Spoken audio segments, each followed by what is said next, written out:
Welcome to the Laverne Church of the Brethren's weekly audio message. Here at the Laverne Church of the Brethren, we create a Christian community called by Christ to be inclusive, caring, and peace-minded. We affirm that people of any race, ethnic identity, gender identity, sexual orientation, ability, age, economic status, faith tradition, or life situation are welcome in our congregation. We believe in compassionate service, stewardship of creation, respect for diversity, and nonviolent reconciliation for differences among all people, nations, and faith traditions. We claim no creed but the New Testament as exemplified by the life of Christ. We strive to follow the way of Jesus. And through these efforts, we seek to grow ever closer to the mind and heart of God. And now let us ground ourselves as we enter into today's message.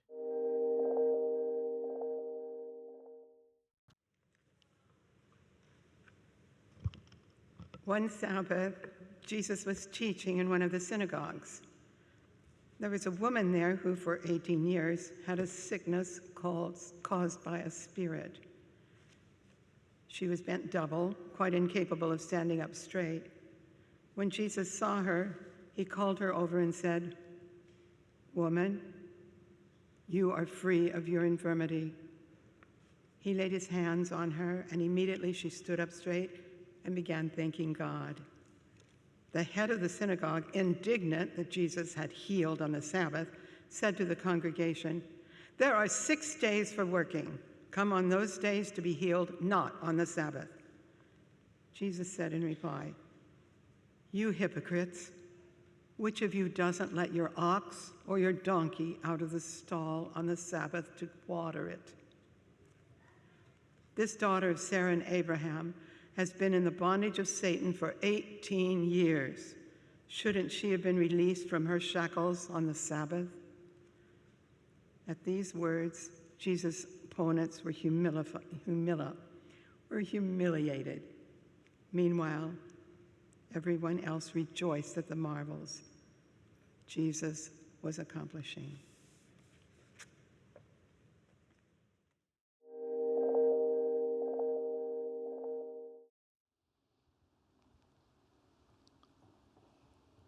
For 5,616 days, the woman made her way to the meeting place on normal work days, but to no avail. Every day, despite her chronic pain, she slowly shuffled her feet along the dusty cobblestone streets, making her way to the meeting place with the hope that today would be different. Despite her determination, no one noticed her. No one bent over to speak to her or inquire about her need. It was as though she were invisible. And each day, she went home with the same weight of disappointment on her heart and shoulders, acutely aware of her invisibility within her own society and community. But yet, despite not being seen or noticed throughout the week, she faithfully returned for worship on the Sabbath.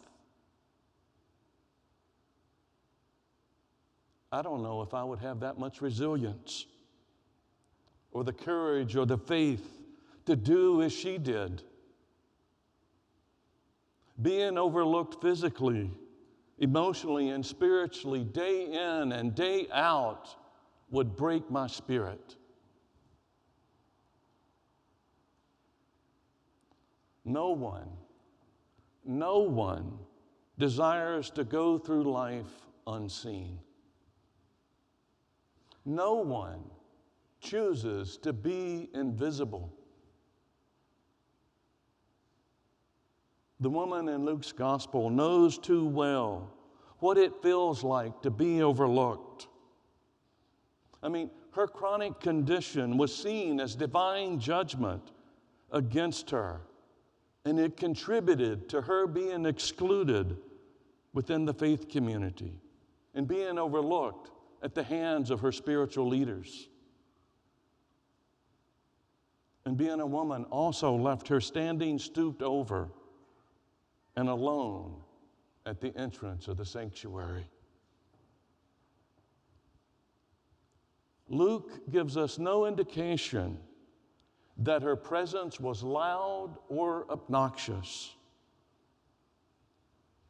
But in this story, she doesn't even call attention to herself by asking for help. She just endures. I imagine as she sadly stands and stares at her feet, she wonders, why doesn't anyone see me? Do they not care? Do they not care? In today's gospel lesson,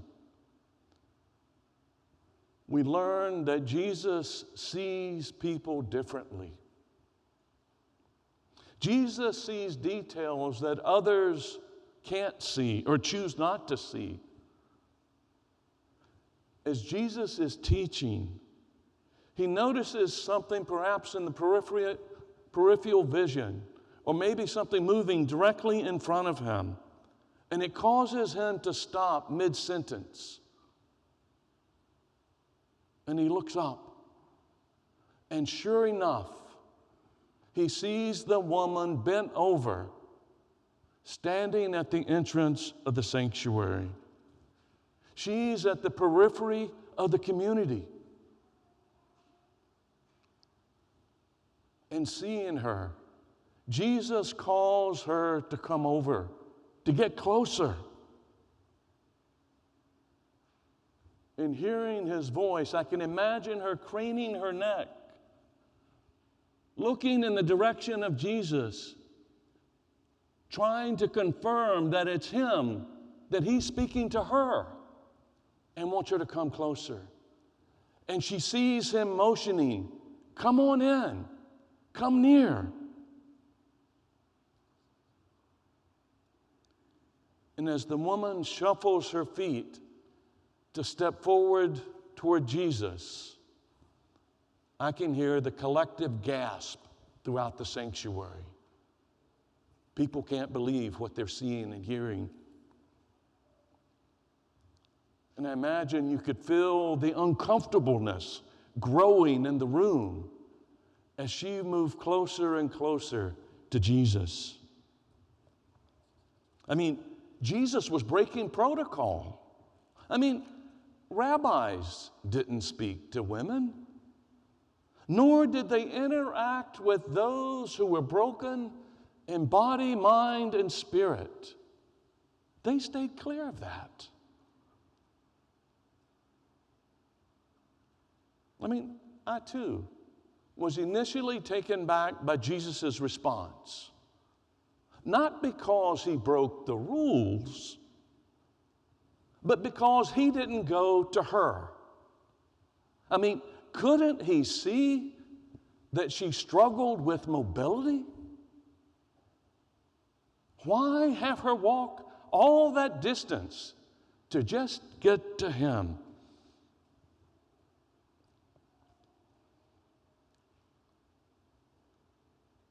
But on this day, she is invited from the periphery into the very center of the room, in the center of the community. And I can imagine as she made her way that people who had ignored her every other day had to step aside so she could make her way to Jesus. Or they had to move a chair so she had a clear path to get to Jesus.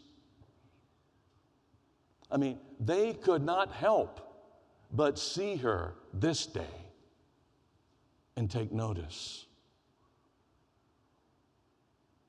And as she shuffles her way up to Jesus and gets there,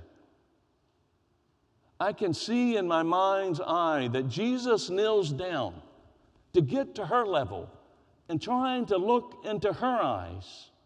He maybe even lays down on the ground so he can look up and see her face to face. Can you imagine the joy that she felt in that moment? The emotions that were going through her? She's getting to see the color of Jesus' irises. She's not looking at the ground or her feet or the stones or the dirt pathway trying to get somewhere. But she's seeing Jesus face to face. And what a beautiful sight. What a beautiful sight. And I can imagine as Jesus looks into her eyes and she peers into his, the emotions are overwhelming for her. And tears flow down her cheeks and fall into Jesus' face. And as he's looking into her eyes, he looks at her and he whispers, "I see you." And then he clears his voice and speaks a little louder, "I see you," so that everyone else could hear. And then he makes a bold proclamation, "And you are free." And with those words, Jesus reaches up and holds her face between his hands and says, "You're free. You're free." And he maybe even touches her forehead. And then she stands up. She stands up and is free from the burden that held her down. I mean, you can see the amazement in her eyes and the joy in her face. I mean, she's getting to stretch like she hasn't done for decades. I mean, was it being noticed and seen by Jesus that empowered her? Was it Jesus' words that gave her a new sense of freedom and self-worth? Was it being touched with care for the first time in 18 years that filled her spirit and released the weight that had kept her bent over for decades? What a sacred moment to behold. Her spirit and her body were free. And of all the things the religious leader could have said, he chose to defend the rules. He chose to defend the rules rather than celebrate this woman's newfound freedom. He missed an opportunity to look into her eyes and celebrate her worth. He missed it. It's no wonder Jesus called him a hypocrite. And maybe other things too. But Jesus is befuddled at how the religious leader believes that it's okay to untie an ox so it can go get water, and in the same moment imply that it's not okay to unshackle this woman from the burden that has kept her bent over for 18 years. It's beyond Jesus' imagination to see why that would be. But you know what? As I'm cheering Jesus to give him heck, I realize that I'm standing in that religious leader's sandals sometimes. Jesus is talking to me. I overlook others. Sometimes not intentionally, maybe sometimes so. But whether it's for the sake of defending the tradition or out of fear of biases that I carry or hold against another, Or maybe I feel I'm too busy to take time to pause and notice. I too fail to stoop over and to look into another's eyes and acknowledge their pain and ask what can be done. Maybe we're all guilty of that.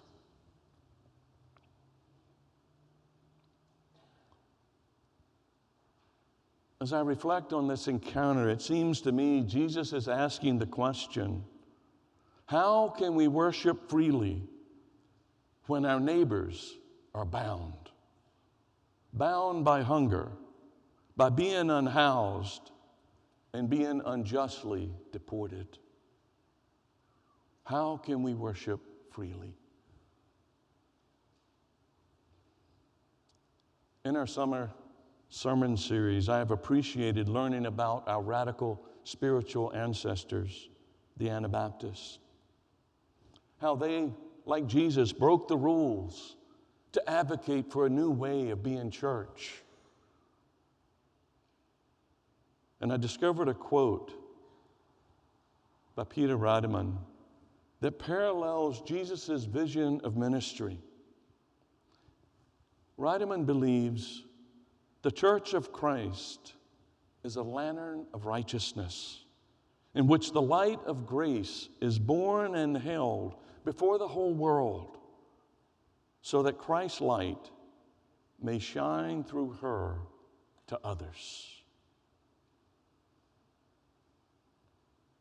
We're Christ's light, and we're called to shine for others.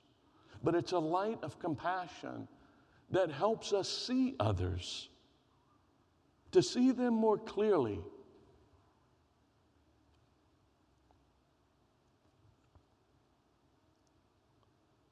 To see them so that we might respond.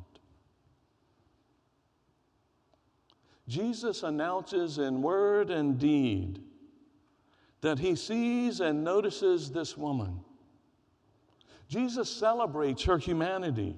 He restores her dignity.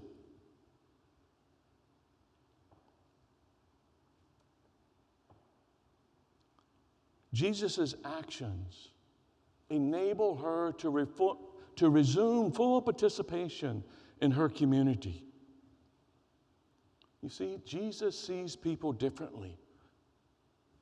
Jesus sees past traditions, rules, and protocols to see the person standing in front of him or beside him. I wonder what the next 5,616 days will hold for this woman now that she's free. You see, the church is a place that is called to value and to see others. We're to notice those who are quietly wondering, can you see me now? It is my hope and prayer that we can join with Jesus in declaring, yes, we see you. And yes, we welcome you into this body and into our community. And yes, we celebrate your gifts and we celebrate who you are as a person. We see you. Jesus sees and frees. May we go and do likewise.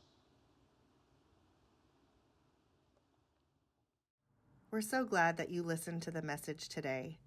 If you're looking for an open and affirming, peace-loving, and justice-seeking congregation, consider visiting us for in-person worship on Sundays at 9:30 a.m. We'd love to meet you.